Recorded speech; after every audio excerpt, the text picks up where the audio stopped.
Firman Tuhan hari ke-363 28 Desember tahun 2024. Injil Matius pasal 6 ayat 9, perikop nasihat tentang berdoa. Firman Tuhan pada hari ini, di hari yang ke-363, tanggal 28 Desember 2024, diambil dari Injil Matius pasal 6 ayat 9 dengan perikop nasihat tentang berdoa sebagai nats atau ayat inti adalah sebagai berikut. Karena itu berdoalah demikian: Bapa kami yang di surga, dikuduskanlah namamu. Itulah ayat hari ini. Bacaan pagi diambil dari Injil Lukas pasal yang kedua ayat 15 sampai dengan 20. Gembala dan malaikat. Sebagai bacaan malam diambil dari 1 Korintus pasal 3 ayat 4 sampai dengan 7. Pelayan Allah. Sebagaimana biasanya kita tetap menyampaikan pedoman kita selama bulan Desember dengan topik kenakanlah perlengkapan senjata terang. Itulah topik kita selama bulan Desember dan dijabarkan dengan Yohanes pasal 1 ayat 9. Terang sesungguhnya yang menerangi setiap orang akan datang dalam dunia. Di sini dikatakan akan datang. Sekarang pada hari ini kita lihat Yesus sudah datang ke dunia, yang mana dinubuatkan dalam Yohanes pasal 1 ayat 14. Firman itu telah menjadi manusia dan diam di antara kita, dan kita telah melihat kemuliaannya, yaitu kemuliaan yang diberikan kepadanya sebagai anak tunggal Bapa, penuh kasih karunia dan kebenaran.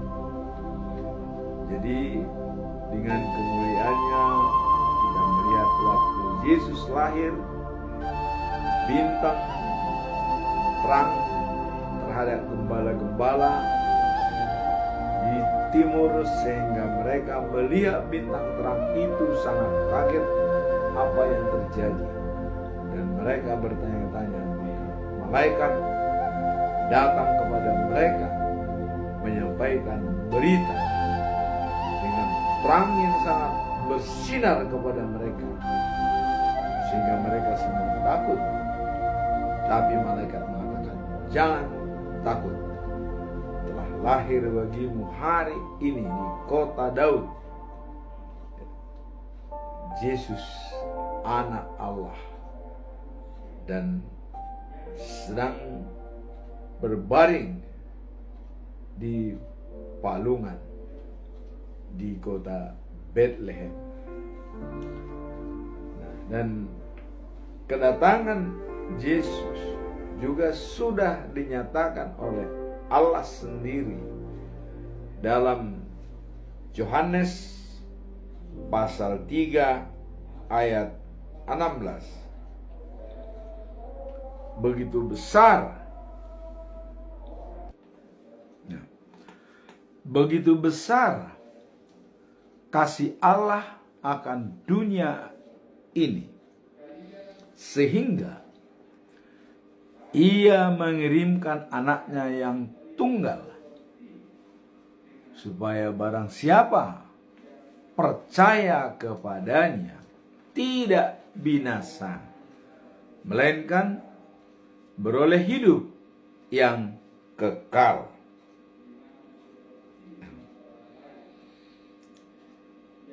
Dan di bulan Desember ini, senjata terang telah datang ke dunia. Kita lihat dalam Lukas 2 ayat yang 11. Hari ini di kota Daud telah lahir Raja Penyelamat dunia, yaitu Kristus Tuhan. Dialah senjata terang itu. Dan kalau kita lihat dalam Yohanes pasal 8 ayat 12, Yesus bicara dengan orang banyak. Dengan orang banyak itu, itulah waktu Yesus memberikan makan 5.000 orang hanya dengan 2 ekor ikan dan 5 roti. Tapi bisa makan 5.000 orang. Di sana Yesus mengatakan, akulah terang. Akulah terang dunia. Orang yang mengikuti aku tak akan berjalan dalam kegelapan, tetapi mempunyai terang kehidupan. Jadi terang itu bisa melawan kegelapan yang dikuasai oleh iblis. Dan Yesus terang kehidupan. Dan juga Yesus adalah sebagai roti hidup. Pada saat dia memberi makan, banyak setelah dia selesai dan mau pergi naik perahu, tapi dia di seberang danau Galilea. Dan orang bertanya kepada dia, kapan Bapak Guru ada di sini? Kata murid-muridnya. Tapi Yesus tahu mereka itu tidak membicarakan keajaiban-keajaiban yang dibuat oleh Yesus, bahwa bisa memberi makan 5.000 orang. Tapi mereka bertanya, kapan Bapak Guru ada di sini? Yesus langsung mengatakan kepada mereka, kalian bukannya membicarakan masalah keajaiban-keajaiban yang diperbuat, tetapi bahkan mungkin karena sudah makan kenyang, sehingga mungkin masih mau diberikan lagi dengan makan. Dan pada waktu itu juga Yesus langsung mengatakan bahwa janganlah bekerja hanya untuk mencari makanan yang bisa habis dan bisa basi. Itu kata Yesus. Tetapi carilah makanan yang bisa memberi hidup kekal selama-lamanya. Itu dinyatakan oleh Yesus. Dan orang banyak mengatakan, berikanlah itu kepada kami, katanya. Maka Yesus menjelaskan, akulah roti hidup. Barang siapa datang kepadaku tidak akan kelaparan lagi selama-lamanya. Dan barang siapa percaya kepadaku tidak akan kehausan selama-lamanya. Jadi datang dan percaya kepada saya dijamin hidupmu kekal selama-lamanya. Itu yang mau disampaikan oleh Yesus. Maka dikatakan, janganlah kamu hanya bekerja untuk makan dan minum, karena makanan bisa habis dan bisa basi. Tapi bekerjalah untuk mencari makanan yang memberi hidup kekal dan abadi. Itulah Yesus. Jadi maksud Yesus supaya percayalah kepada Yesus dan datanglah kepada Yesus. Maka semuanya dalam hidupmu untuk ketenangan jiwa dan ketenangan batin, dan tidak akan haus, tidak akan lapar, akan tercipta pada diri kita. Dan itulah yang disebut makanan spiritual kita atau makanan rohani kita untuk menjadi hidup kekal dan abadi. Nah, jadi tadi Yesus sudah mengatakan dia roti hidup. Nah, sekarang pada saat Yesus mau naik ke surga, dia berpesan kepada murid-muridnya, kalian jangan gelisah. Artinya jangan khawatir, karena saya akan pergi untuk menemui Bapa dan menyiapkan tempat bagi kalian. Nah, dalam hal ini tentu buat murid-murid Yesus ini masalah. Dia pergi untuk mempersiapkan tempat. Datang Thomas, bagaimanakah jalan ke sana? Nah, ini pertanyaan dari murid-murid Yesus, yaitu Thomas. Nah, maka Yesus mengatakan, akulah jalan, kebenaran, dan hidup. Tidak seorang pun yang sampai kepada Bapa tanpa melalui aku. Nah, Yesus menyatakan dengan tegas, akulah jalan, kebenaran, dan hidup. Tidak seorang pun sampai kepada Bapa tanpa melalui aku. Wah, ini Thomas nih nyeletuk ya. Artinya dia kok ada perasaan yang kurang pas pada diri Thomas. Karena Yesus mengatakan, tidak ada sampai kepada Bapa tanpa melalui aku. Datanglah Filipus. Loh, Pak Guru, coba jelaskan kepada kami, di manakah Bapa itu, supaya kami puas. Jadi tahu kami di mana Bapa itu yang Bapa bilang itu, kata Filipus ya. Yesus mengatakan, Filipus, kau sudah lama kau bersama saya, bukan? Tapi mengapa kamu masih belum mengerti siapa diri saya ini? Yesus bertanya kepada Filipus, kok kamu ini sudah aneh, kata, sudah lama kamu bersama dengan saya, tapi kok tidak tahu kamu kalau saya itu siapa? Inilah yang disampaikan oleh Yesus. Akhirnya Yesus mengatakan, melihat Bapa sama dengan melihat saya, sama dengan melihat Bapa. Jadi kalau sudah melihat Yesus, itu sudah melihat Bapa. Nah, kemudian dijelaskan oleh dia, percayalah kepada saya dan percayalah kepada Bapa dan percayalah kepada saya juga, kata Yesus. Karena saya bersatu dengan Bapa, Bapa bersatu dengan saya. Berarti melihat saya sudah melihat Bapa. Terus kamu mau cari di mana lagi Bapa itu? Itu disampaikan oleh Filipus. Itu yang disampaikan oleh Yesus kepada Filipus. Nah, dan Yesus punya kuasa mengatakan dia melihat dia sama dengan melihat Bapa. Karena pada waktu dibaptis, dia dilantik oleh Allah.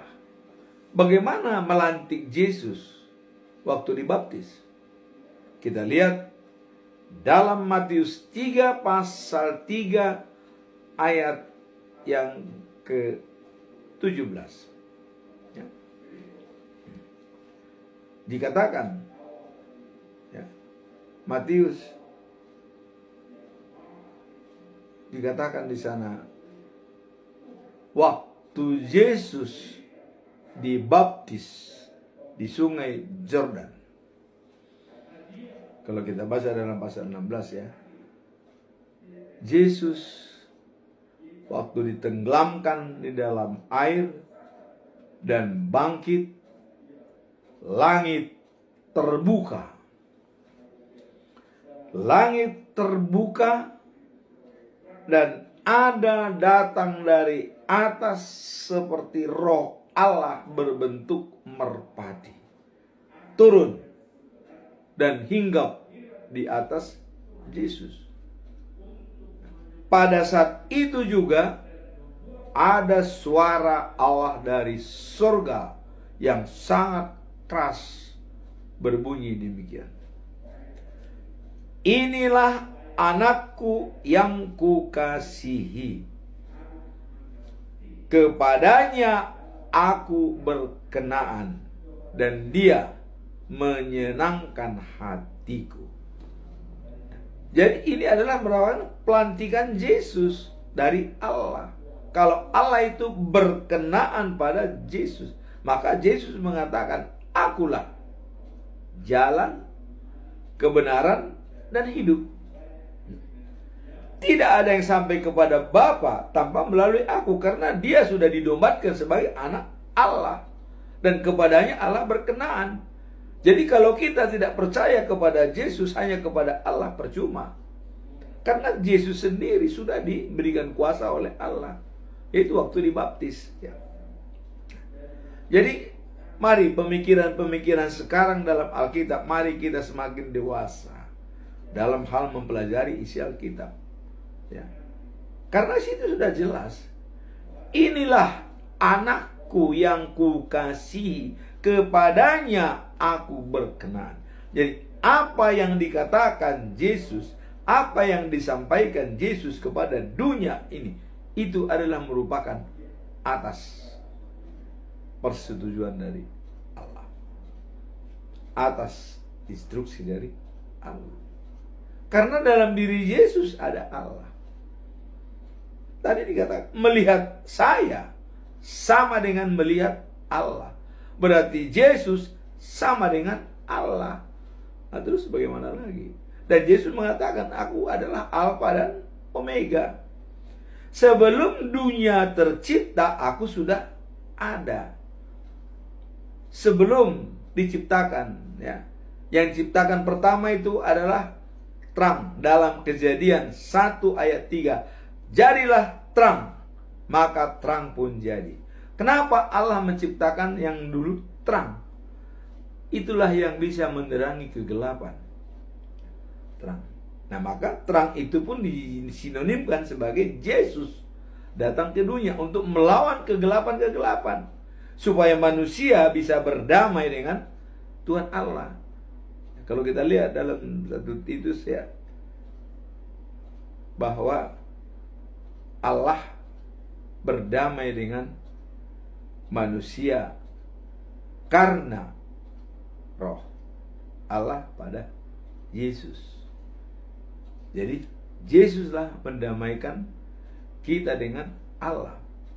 Dan Yesus punya otoritas yang unik, yang luar biasa dari Allah. Dengan dilantiknya Yesus waktu dibaptis di sungai Jordan. Nah, sekarang dengan pedoman kita pada bulan Desember ini adalah menggali secara dalam tentang Yesus, siapa Yesus. Nah, sekarang bisa kita lihat sebagai kesimpulan akhir mengenai Yesus ya. Pertama, Yesus adalah sebagai terang dunia untuk melawan kegelapan. Itulah Yesus sebagai terang dunia melawan kegelapan, sehingga manusia-manusia tidak boleh lagi dikuasai oleh kegelapan, kuasa-kuasa iblis, kuasa-kuasa si jahat. Iblis sudah dikalahkan oleh Yesus. Dan waktu Yesus juga dapat pencobaan dari iblis waktu dia berpuasa, juga sudah menyerah iblis. Walaupun iblis memakai ayat-ayat Alkitab untuk menjatuhkan Yesus, tapi iblis juga tetap eksis. Dan pada saat terakhir waktu dicobai, dibawa ke gunung, ya, iblis ini memang punya kekayaan, punya jabatan, segalanya dia miliki, segalanya. Maka pada saat terakhir dicobai, datang si iblis, segalanya, kerajaan, harta, kekayaan semua saya serahkan kepadamu, katanya kepada Yesus. Saya serahkan kepadamu, asal kau mau sujud kepada saya. Wah, ini memang benar-benar keterlaluan. Ya, mana sudah tidak makan 40 hari 40 malam Yesus, ya. Dikatakan lagi seperti itu. Akhirnya Yesus mengatakan, pergilah kau iblis, ya. Sebab dalam Alkitab ada tertulis, ya. Ya. Dan setiap ada tertulis, sembahlah hanya Allah yang Maha Kuasa, layanilah Dia dengan sepenuh hati. Kalau kita lihat memang bahwa sembahlah Dia, kita lihat dalam Markus, ya, 12 ayat 30, ya. Yesus menyimpulkan daripada hukum Tuhan yang 12 itu. Karena itu ada pernyataan daripada orang Yahudi, ya. Hukum yang manakah yang paling baik untuk dituruti, kata orang Yahudi. Dia menjebak Yesus, tapi Yesus sangat persuasif dan elegan menjawabnya. Hukum yang pertama yang harus kamu jalankan adalah kasihanilah Tuhan Allahmu dari segenap hatimu, dari segenap jiwamu, dari segenap akal budimu, dan dari segenap kekuatanmu.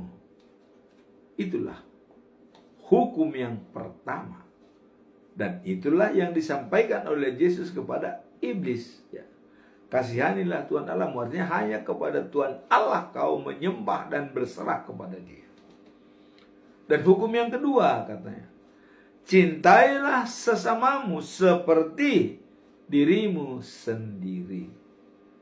Nah, jadi kalau kita lihat penjabaran daripada salib, vertikal kepada Tuhan Allah dan horizontal kepada manusia. Nah, ini jawaban Yesus sehingga iblis tidak berkutik. Nah, jadi tadi dikatakan bahwa Yesus sebagai terang dunia yang bisa melawan kegelapan dan kuasa-kuasa si iblis.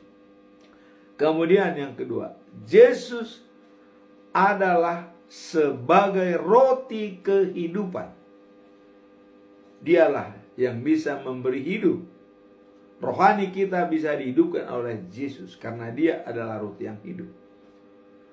Apa kata Yesus? Datang kepadaku, tidak akan lapar lagi selama-lamanya. Percaya kepadaku, tidak akan haus lagi selama-lamanya. Jadi antara haus dan lapar itu, ya, ada di bawah kuasa daripada Yesus secara spiritual. Dia menjamin kehidupan kekal di the news of Jerusalem. Itulah fokus dan tujuan akhir hidup kita. Life after life, the news of Jerusalem, bersama dengan Allah. Tapi kalau death after life, itu bersama dengan iblis dan dikuasai oleh iblis. Hukumannya di lautan api. Seperti pernah kita katakan bahwa di sebelah kanan Bapa ada domba, dan di sebelah kiri dia ada kambing. Di sebelah kanan yang melakukan sesuai dengan perintah Tuhan, maka kamu layak masuk surga. Di sebelah kiri yang melakukan kejahatan dan tidak sesuai dengan perintah Tuhan, kamu akan dimasukkan ke neraka. Jadi kita tinggal pilih, mau jadi domba atau mau jadi kambing. Tinggal pilih, ya. Nah, dan yang kedua, ya, tadi sebagai roti kehidupan. Dan yang ketiga, Yesus mengatakan, akulah jalan, kebenaran, dan hidup. Hanya melalui Yesus kita sampai ke surga. Tanpa melalui Yesus tidak akan pernah sampai ke surga. Terus, bagaimana yang tidak kenal Yesus? Artinya sudah meninggal tapi tidak kenal Yesus. Nah, ini orang bertanya kadang-kadang seperti itu aneh, karena Yesus sudah mengatakan, sebelum dunia ada, aku sudah ada. Berarti itu semua adalah kuasanya Yesus. Baik, ya, zamannya waktu Yesus lahir di dunia, ada manusianya. Maupun waktu Yesus belum lahir di dunia, manusia juga ada yang meninggal. Tapi Yesus mengatakan, aku Alfa dan Omega. Sebelum dunia ada, dia sudah ada. Jadi itu semua adalah prerogatif Yesus, ya. Jadi jelas. Jadi tetap hanya melalui Yesus sampai ke surga. Baik yang sudah meninggal pun sebelum Yesus datang ke dunia, baik yang belum meninggal pun seperti kita ini, ya, Yesuslah sebagai hakim nanti di tahta kerajaan itu di the news of Jerusalem. Nah, kemudian yang keempat adalah Yesus kebenaran firman Tuhan. Bagaimana kebenaran firman Tuhan itu? Pertama, ya, Yohanes 1 ayat 1. Ya. Firman itu, sabda itu, pada mulanya adalah firman. Dan firman itu bersama dengan Allah. Firman itu sendiri adalah Allah. Dan dengan firman itu Yesus ada. Maka dikatakan dalam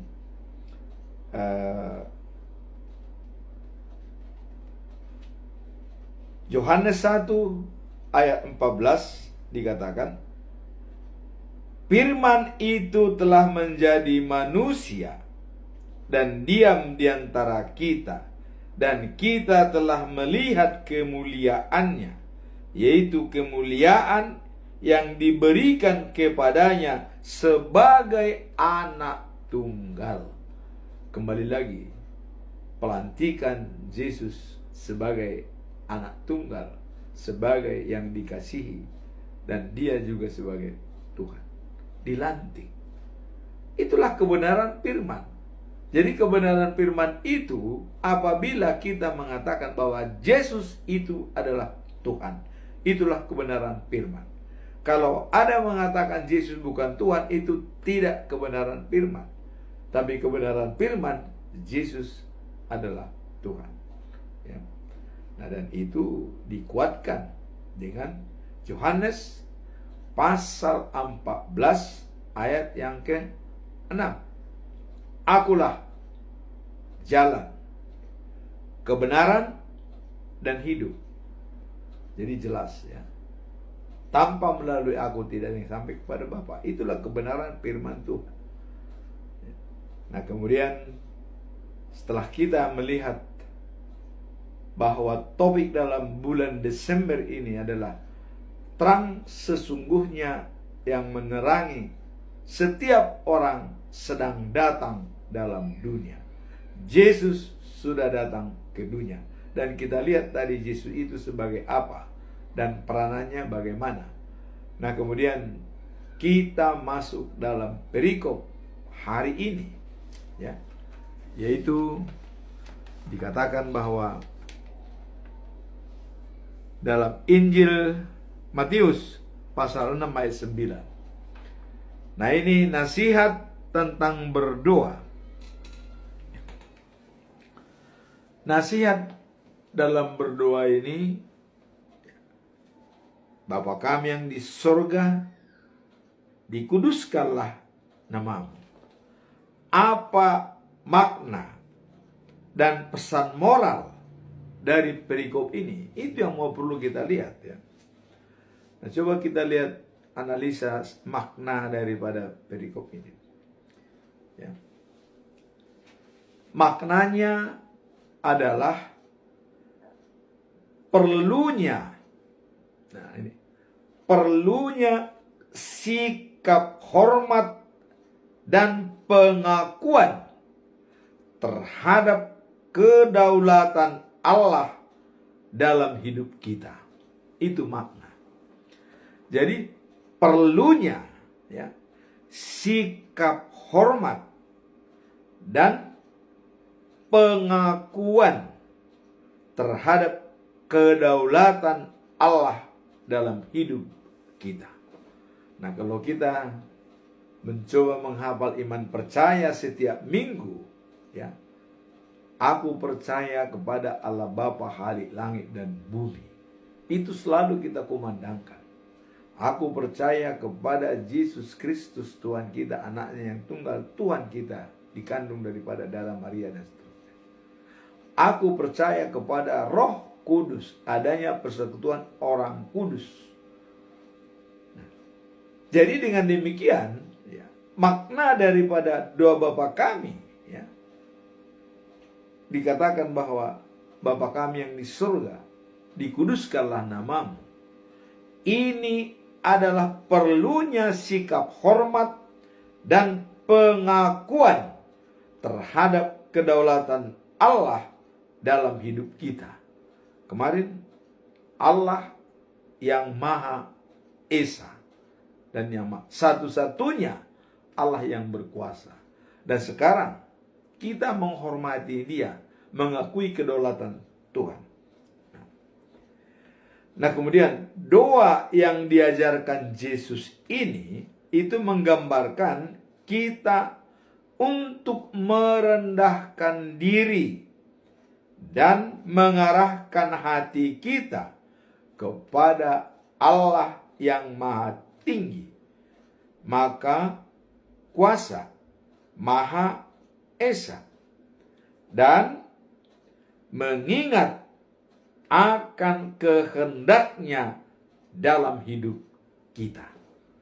Jadi semua dalam hidup kita itu adalah rencana dan daripada Tuhan, kehendaknya. Kita bisa hidup atas kehendaknya. Kita pun harus meninggalkan dunia ini juga atas kehendak Tuhan. Ya.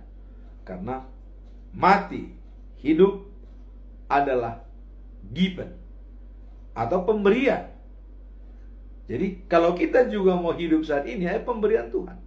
Kalau kita juga mati, itu juga pemberian, bukan hukuman. Maka orang kadang-kadang salah menafsirkan. Kalau mati itu seolah sudah hukuman. Bukan. Mati itu adalah pemberian. Given. Maka Paulus mengatakan tidak takut pada kematian. Bahkan ya, terutama bagi orang-orang yang umur 70 tahun ya, haruslah seperti Paulus. Berpikirlah seperti Rasul Paulus. Orang-orang yang berumur 70 tahun ke atas. Ya. Apa pikiran Paulus? Paulus mengatakan, kalaupun saya masih di dunia ini, saya senang. Masih bisa berbicara dengan teman-teman, memberitakan firman Tuhan. Tapi kalaupun saya harus berangkat ke surga atau meninggalkan dunia ini, it's okay. Karena dikatakan dalam Roma 12 ayat 12, bersukacitalah dalam pengharapan dan teguh atau sabar dalam kesesakan, dan tekunlah berdoa. Nah, doa itu bagaimana? Nah, ini kita bicarakan masalah doa ini sekarang. Bapa kami yang di surga, ya, dan mengakui kedaulatan dan hormat kepada Tuhan sebagai perencana hidup kita. Inilah. Nah, kemudian penafsir Alkitab seperti John Stott, ya, itu mengatakan bahwa, ya, doa yang benar bukan hanya sekedar permohonan. Ini dicatat nih. Doa yang benar bukan hanya dengan permohonan, tetapi juga pengakuan akan kedaulatan Tuhan, ya, Allah, dan keinginan untuk hidup dalam kehendaknya. Jadi dalam lebih ekstrim lagi dikatakan bahwa kita berdoa bukan supaya didengar oleh Tuhan, tapi kita berdoa memahami apa jawaban Tuhan. Kalau supaya didengar, wah, itu sangat salah. Kita belum berpikir pun Tuhan sudah mendengar. Baru kita merencanakan dalam pikiran kita, Tuhan sudah tahu. Jadi bukan supaya didengar oleh, kalau Tuhan sudah mendengar dan Dia selalu mengikuti kita. Tuhan tidak pernah tidur melihat kita. Dia sangat mendengar. Jadi kita berdoa bukan supaya didengar oleh Tuhan, tapi bagaimana kita merespon apa jawaban Tuhan terhadap doa kita. Itulah yang benar. Nah, di sini John Stott mengatakan bahwa doa yang benar bukan hanya sekedar permohonan, tetapi juga pengakuan akan kedaulatan Tuhan Allah dan keinginan untuk hidup dalam kehendaknya. Nah, kenapa dikatakan seperti ini? Karena Tuhan tidak mau kematian orang fasik, tetapi pertobatan meninggalkan kejahatannya. Jadi Tuhan tidak mau kematian orang jahat, tidak mau. Dia mau pertobatan. Kita lihat dalam Yehezkiel pasal 33 ayat 11. Aku tidak senang kalau orang jahat mati, kata Tuhan. Sebaliknya, aku ingin ia meninggalkan dosa-dosanya supaya ia tetap hidup, ya. Jadi meninggalkan dosa-dosanya supaya ia tetap hidup.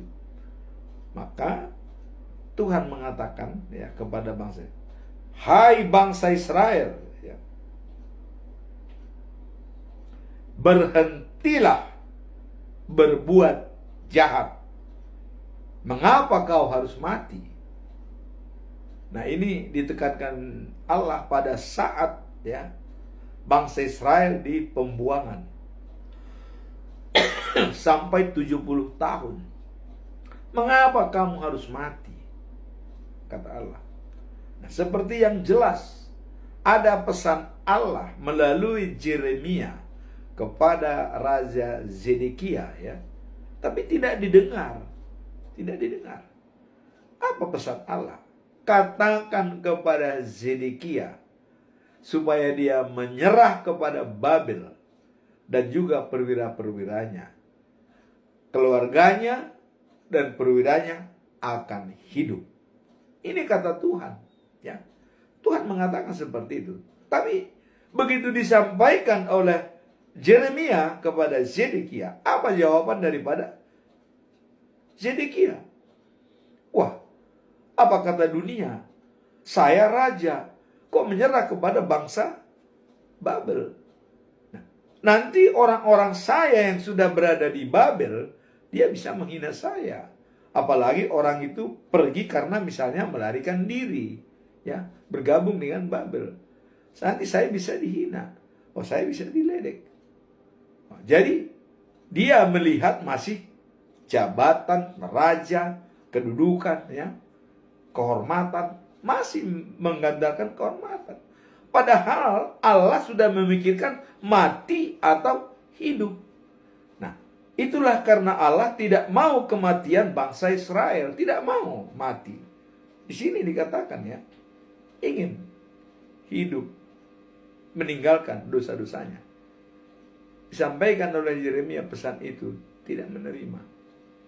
Disampaikan. Walaupun disampaikan oleh Yeremia, itu tidak akan terjadi. Kau akan dihina, kau akan dimaki-maki oleh orang yang melarikan diri dari Yehuda atau Israel kepada Babel. Tidak. Mereka tidak. Itu tidak akan terjadi, sudah dikatakan seperti itu. Tapi Zedekia tetap tidak mau, ya. Akhirnya apa yang terjadi? Nah, bangsa Babel, Nebukadnezar, ya, Kasdim menyerang. Akhirnya terbirit-birit dia lari pada malam hari ke Rama dari Yehuda. Dibawa anaknya, dibawa perwiranya banyak, lari. Dikejar oleh Nebukadnezar. Nah, begitu bekejar, ditangkap, dibawa ke Nebukadnezar, dibawa oleh tentara-tentara Kasdim itu. Begitu dibawa sampai di depan Nebukadnezar, apa yang terjadi? Anaknya dikumpulkan semua, anaknya Zedekia. Sembelih semua anaknya, disembelih semua anaknya, dibunuh, mati. Apakah kita katakan, wah ini tidak ditolong oleh Allah? Oh tidak, Allah sudah memberikan apa-apa, tapi tidak mendengar, ya. Terus mau apa? Ya, mau apa? Akhirnya anaknya semua mati di depan matanya, dibunuh oleh Nebukadnezar. Kemudian perwira-perwiranya juga semua ini aku dibunuh semua di sana, mati semua. Zedekia memang tidak dibunuh, tapi matanya dicongkel dua-duanya. Mata Zedekia dicongkel, dan dia diikat pakai rantai, ditali, ya, masukin dalam penjara. Coba begitu ngerinya. Maka penderitaannya sampai 70 tahun. Tuhan membiarkan menderita mereka, ya. Itu karena kekerasan mereka, karena tidak menurut, menyembah berhala. Ada pesan-pesan dari Nabi tidak didengar, ya. Itu terjadi. Nah, jadi sekarang tadi kita lihat di sini dalam doa, ya. Kita mengakui kedaulatan Tuhan. Kita berdoa bukan hanya sekedar dengan permohonan, tetapi katanya adalah pengakuan akan kedaulatan Tuhan Allah dan keinginan untuk hidup dalam kehendaknya. Jadi kita ingin hidup sesuai dengan kehendak Tuhan, ya. Itu yang jelas yang harus kita perhatikan. Nah, sekarang apa, ya, pesan moral dari perikop ini? Pesan moralnya adalah hubungan yang intim dengan Tuhan dalam berdoa. Hanya melalui doa kita berhubungan intim dengan Tuhan. Nah, kemudian di sini kita berdoa bukan supaya didengar oleh Tuhan, tetapi kitalah yang harus mengerti apa jawaban Tuhan tentang doa kita. Inilah pesan moral daripada perikop ini. Nah, sekarang dari hal doa yang disampaikan kepada Tuhan, bagaimana penjabarannya? Pertanyaan bagi kita, apa pentingnya penghormatan terhadap, ya, nama Allah dalam kehidupan sehari-hari? Apa pentingnya, ya, kita mengatakan, menghargai nama Tuhan Allah, ya, dikuduskanlah namamu.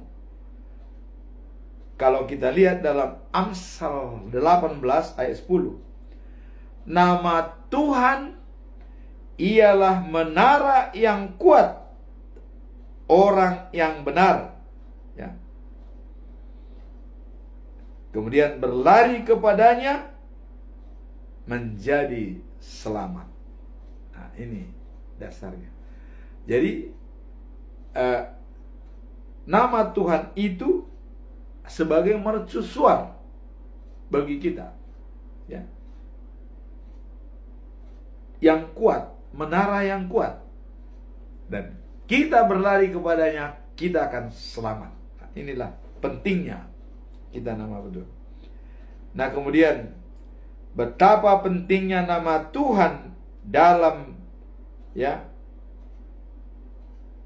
memberikan perlindungan dan keselamatan. Nah, kemudian menghormati nama Tuhan berarti mengakui kekuatan dan kasih-Nya yang telah melindungi dan membimbing umat-Nya. Jadi dengan mengingat nama Tuhan, kita ingat akan kasih-Nya. Karena Allah itu adalah kasih. Jadi dengan mengingat nama Tuhan, kita langsung mengacu kepada kedaulatannya dan kasih-Nya yang bisa menolong kita. Maka kita wajib menyebut nama Tuhan dalam doa, memuliakan nama Tuhan. Dikuduskanlah namamu. Artinya kembali kita renungkan bahwa Dialah segala-galanya. Nah, kemudian yang pertanyaan yang kedua adalah, apa saja langkah-langkah yang bisa diambil untuk membangun hubungan yang lebih intim dengan Tuhan? Bagaimana langkah? Nah, Roma 12 ayat 1 sampai dengan 2. Karena itu, saudara-saudara, demi kemurahan Allah, saya menasihatkan supaya kamu mempersembahkan tubuhmu sebagai persembahan yang hidup, yang kudus, dan berkenan kepada Allah. Itulah ibadah sejati. Jadi langkah mempersembahkan, ya, mempersembahkan hidup kita sebagai persembahan yang hidup dan yang kudus. Nah, kemudian yang kedua dikatakan, jangan kamu serupa dengan dunia, tapi berubahlah, ya, dengan pikiranmu, supaya kamu dapat membedakan mana yang baik dan yang buruk dan yang berkenaan kepada Tuhan, sehingga sempurna. Nah, itulah cara kita untuk memahami kehendak Allah. Nah, kemudian apa langkah-langkah kita dalam menjalankan doa tersebut? Apa langkah kita?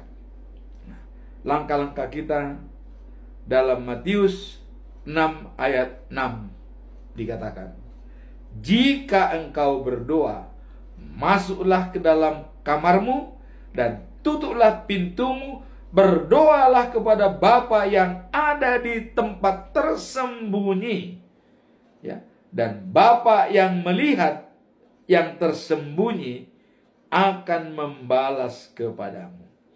Jadi berdoa, ya, dalam kesunyian kita dapat lebih fokus dan tertuju kepada Tuhan, dan tidak ada rintangan kita dengan bukan berdoa seperti orang lain, berdoa sebesar-besarnya supaya didengar orang, bukan. Itu bukan seperti itu kita berdoa.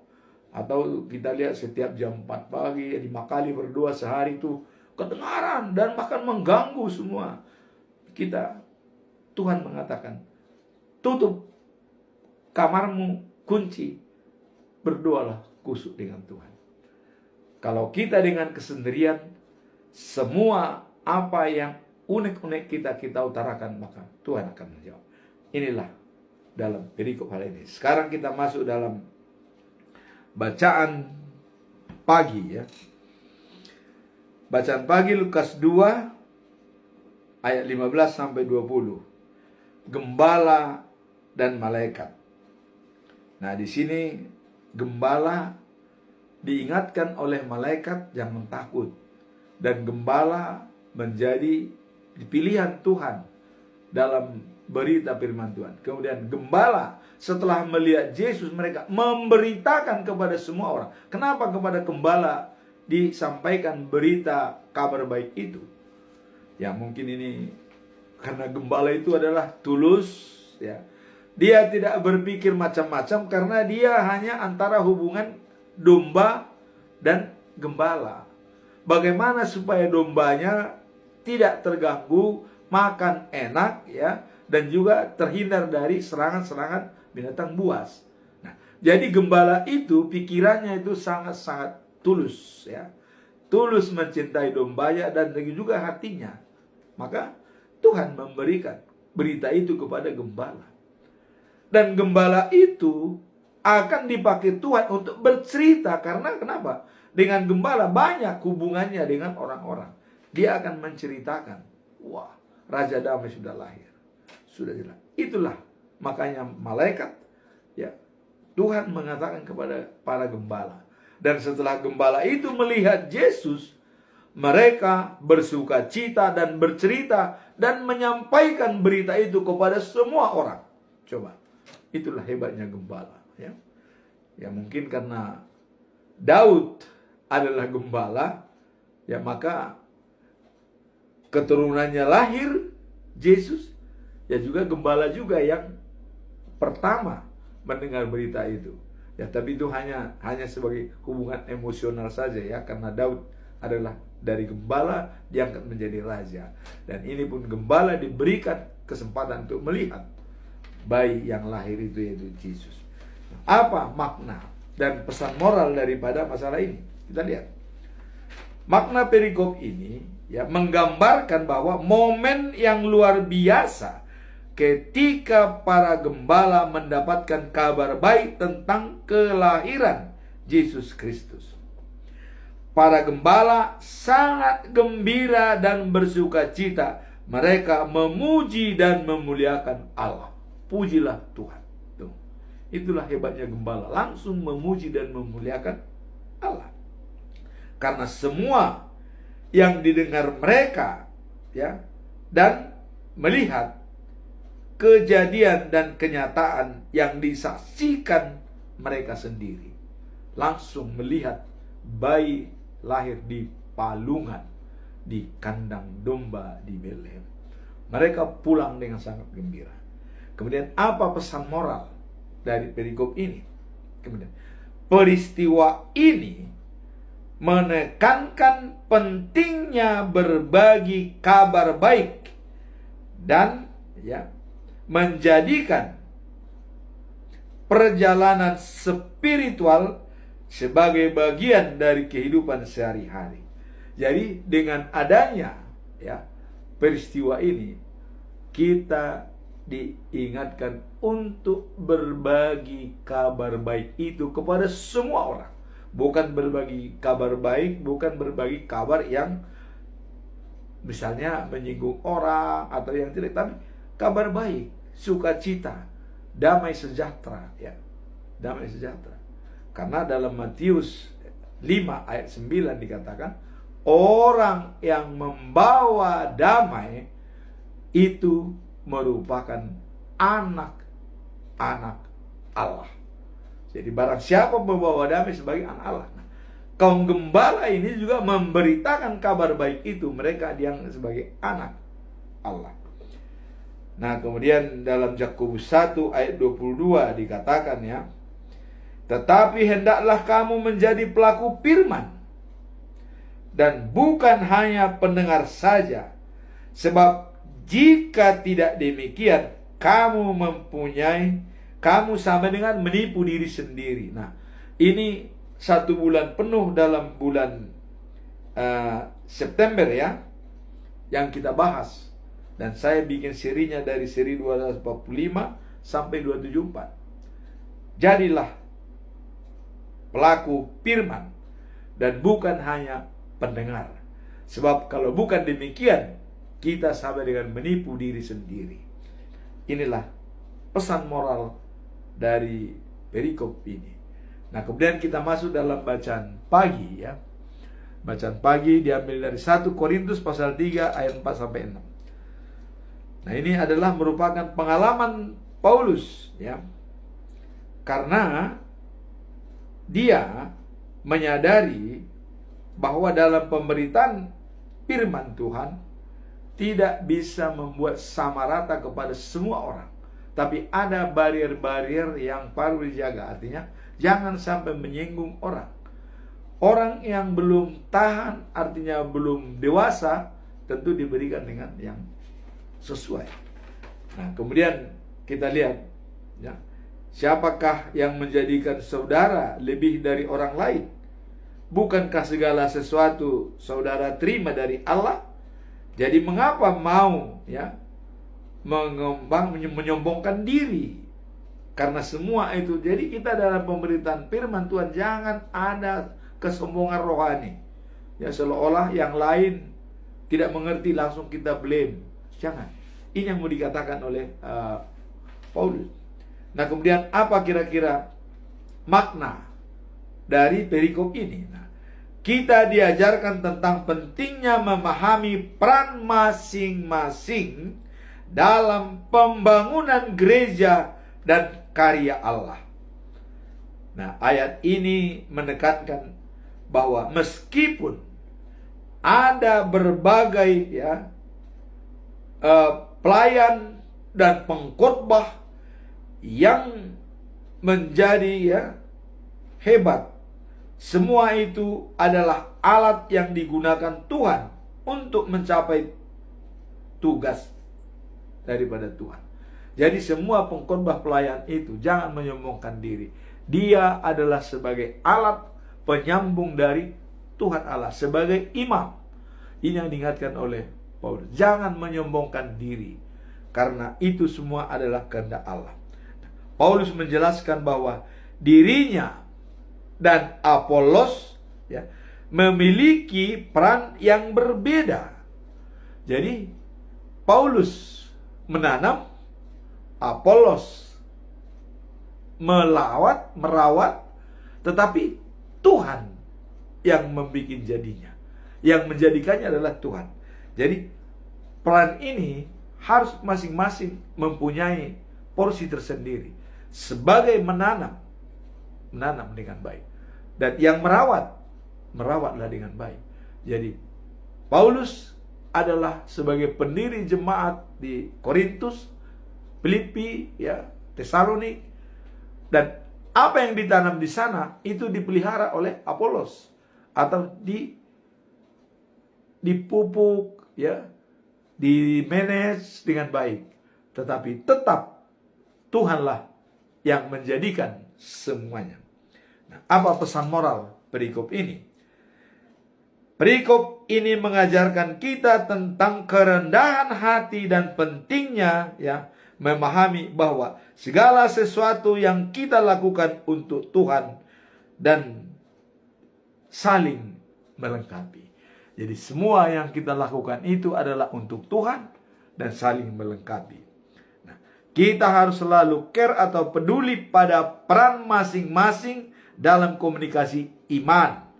Ketika mengucapkan atau mengadakan pelayanan, iman menjadi dasar bahwa setiap tindakan sekecil apapun memiliki kontribusi yang berarti dalam rencana Tuhan.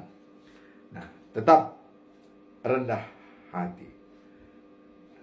Inilah firman Tuhan pada hari ini.